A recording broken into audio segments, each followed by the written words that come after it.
Clinical research coordinator, clinical research associate, principal investigator ఏం చేస్తారో తెలుసా? అసలు వాళ్ళ ఫంక్షన్స్ తెలుసా?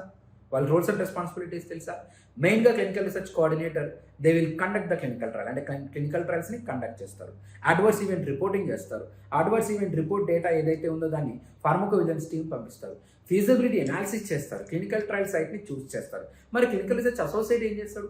క్లినికల్ రీసెర్చ్ అసోసియేట్ ఏం చేస్తారంటే మెయిన్గా క్లినికల్ ట్రయల్ సైట్స్ అన్ని వర్క్ చేస్తున్నారా లేదా, ఆల్ ద డాక్యుమెంటేషన్ అంతా ప్రాపర్గా ఉందా లేదా, ఎస్ఐ రిపోర్ట్ ఆన్ టైంలో ఫార్మకోవిజిలెన్స్ టీమ్కి వెళ్తుందా లేదా చెక్ చేస్తారు. మరి ప్రిన్సిపల్ ఇన్వెస్టిగేటర్ ఎవరు? ప్రిన్సిపల్ ఇన్వెస్టిగేటర్ అంటే main the head of the clinical trial. అందరూ యాక్టివిటీస్ కరెక్ట్గా చేస్తున్నారా లేదా, according to the IRB, according to the ICH GCP, ICH GLP, okay, అన్ని గైడ్లైన్స్ ప్రకారం క్లినికల్ ట్రయల్ జరుగుతున్నాయా లేదా అని చెక్ చేసే వాళ్ళే principal investigator. Okay, and do subscribe, like, comment and share. Follow our Instagram page and YouTube. Subscribe channel. Thank you so much.